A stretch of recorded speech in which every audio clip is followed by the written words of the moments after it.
Hello everyone, I'm Darren Magee, and today's topic continues on from last time when I was looking at weaponized accusations. Today I'm going to be looking at gotcha questions. In this video, I'll outline the nature of gotcha questions, how to recognize them, and lastly, how to handle them. But first of all, people often associate gotcha questions with interviews and debates with politicians or controversial characters. However, they can come up in workplaces, relationships, in social groups, and these days especially on social media. But what is a gotcha question? Well, it's a question asked by a manipulative person that's designed to put someone on the defensive, to trap them into saying something specific, or to confuse them or disorientate them. It can be a tactic aimed at manipulating conversations by framing questions in a way that no matter what the response, the answer can be twisted and used against the person being asked. Or it can be a question aimed at discrediting someone, therefore invalidating their opinions. For example, someone could say something as simple as "the weather's nice today," and someone jumps in with "are you a meteorologist?" But gotcha questions are a form of psychological manipulation that puts their target into a state of self-defense and often at an emotional disadvantage. They aren't about seeking clarity or opening dialogue. Quite often they're used to catch someone off guard, trap, discredit, or undermine them by asking a loaded, misleading, or a highly personal question. They can even be questions that someone is afraid to answer honestly for fear of the consequences. But generally, they are questions that no matter what the response, the person asking always gets to win somehow. So there are different kinds of gotcha questions. For instance, there could be emotionally charged questions. Questions like these are designed to elicit an emotional reaction. The person asking can then use that reaction as proof that their target is irrational, uninformed, stupid, or evil, or whatever. Skilled manipulators know it can be difficult to answer calmly and rationally whenever someone's provoked, so they try to trigger emotional responses.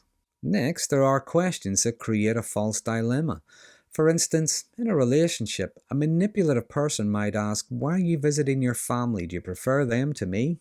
So the question is loaded with an accusation that implies a lack of commitment, and this puts the partner into a difficult position. Regardless of their answer, they could feel guilty for choosing one over the other.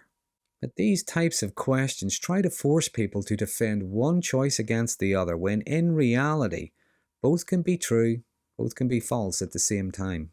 It is possible to like someone, love someone, enjoy their company, and still have other people in your life. Similarly, there's what's known as a false dichotomy, and this is where someone presents a question that only offers two choices. Now, an example could be, "Do you care about this thing here, or are you just too selfish and full of hatred?" Now, this is what's known as a double bind, where every answer has a potentially negative implication. The person being questioned fears being misunderstood and attacked no matter what they say. Then there are questions that contain loaded assumptions. Now, an example could be, "Why are you always so offensive?" And the assumption here is that someone is always offensive, and answering the question forces them to justify something they're not, or explain a behavior they generally don't engage in. And that being said, sometimes the assumptions can be vague or ambiguous just to create confusion. A question like, "Why would you say something like that?" can leave the target guessing what they said was wrong, why it was wrong, and this keeps them off balance and unsure of how to respond. Now, social dynamics can play a part in gotcha questions. There can be questions that imply someone is guilty or has failed in some kind of social or moral way. So the person has to prove that they are decent, kind, moral, or whatever by complying with whatever the narrative or the agenda is. Lastly, there can be a barrage of questions that feel more like an interrogation. The manipulative person keeps on asking why, how, where, when, whatever. They demand every detail be clarified and they challenge every answer. And this keeps their target in an ongoing loop of explaining and justifying themselves to someone who's only really listening to whatever they can pick up on to find discrepancies with. And this tactic keeps people in a state of defensiveness and drains them of their energy.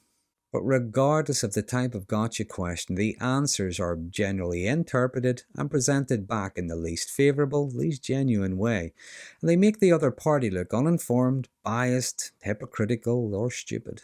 They're questions that stir up feelings of guilt, embarrassment, self-doubt, and can force people to explain or justify themselves, become overly defensive, maybe try to prove they're not guilty or wrong or whatever. So how can you recognize a gotcha question? Well, to be fair, some questions may be difficult to answer, but they're not necessarily aimed at catching anyone out. The following, however, are just some indicators that you may be getting set up with a gotcha. But before that, firstly, think about who is actually asking the question. Is it someone you know has a history of manipulation and coercion? Is it someone who has not just misunderstood and is asking for clarity, but has maybe deliberately misrepresented something that you've said?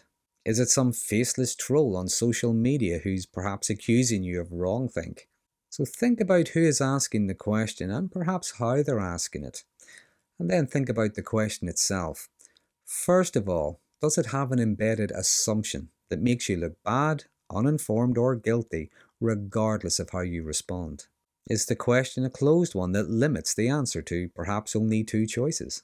Does it allow room for context or nuance? Or does it seem as if you'll be seen in a negative light no matter how you answer? Do the questions imply dishonesty, insincerity, or poor character on your part without actually naming it? Or is it a direct accusation using emotive language? Next, are they the same questions over and over again, perhaps with just slight variations? So it could be someone wants you to say something specific and you just haven't said it yet. Either that, or they're trying to catch you out in a contradiction.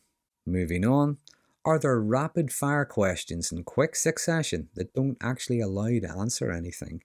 This could be a sign that someone is trying to trip you up rather than to hear what you have to say. Lastly, are they questions you're afraid to answer openly and honestly because you fear saying something that will be used against you? So there are just some things to look out for in gotcha questions. Now the last part, how do you respond? Well, first of all, by remembering the nature of gotcha questions. They tend to be aimed at discrediting, trapping, and wearing people down. They're aimed at creating doubt not only in the person being asked, but also in others who may be listening as well. They are aimed at forcing people to either constantly defend or prove themselves. So bearing that in mind, first thing to think about is trying to remain grounded and avoid emotional or impulsive answers. Remember, whenever being provoked, whenever you react, they have control. But whenever you respond, you have control. So think about the actual question, what the agenda could possibly be, and then think about your response. And I sometimes think the best response is to ask questions back. Ask for a little bit of clarity. When you ask for a little bit of clarity, you might get a level of understanding that wasn't there previously. Or you just leave them to do their own work themselves.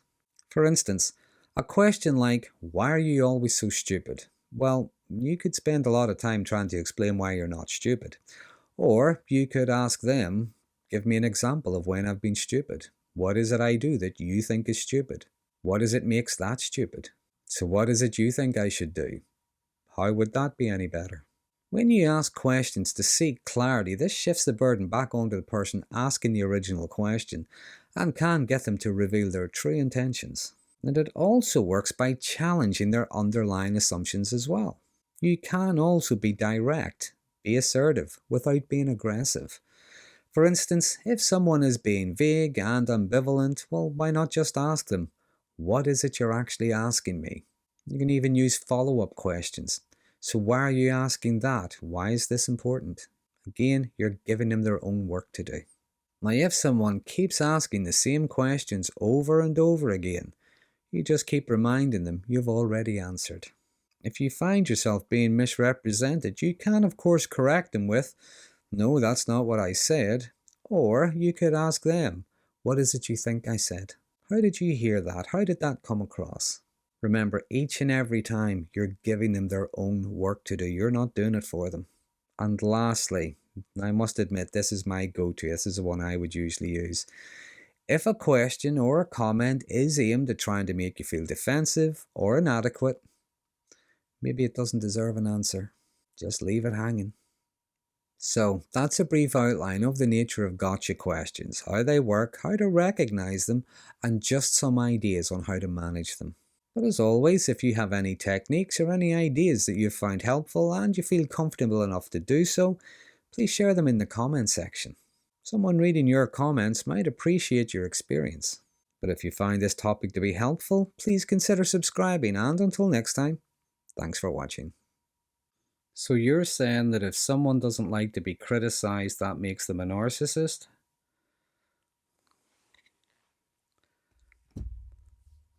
Watch the video again. All of it.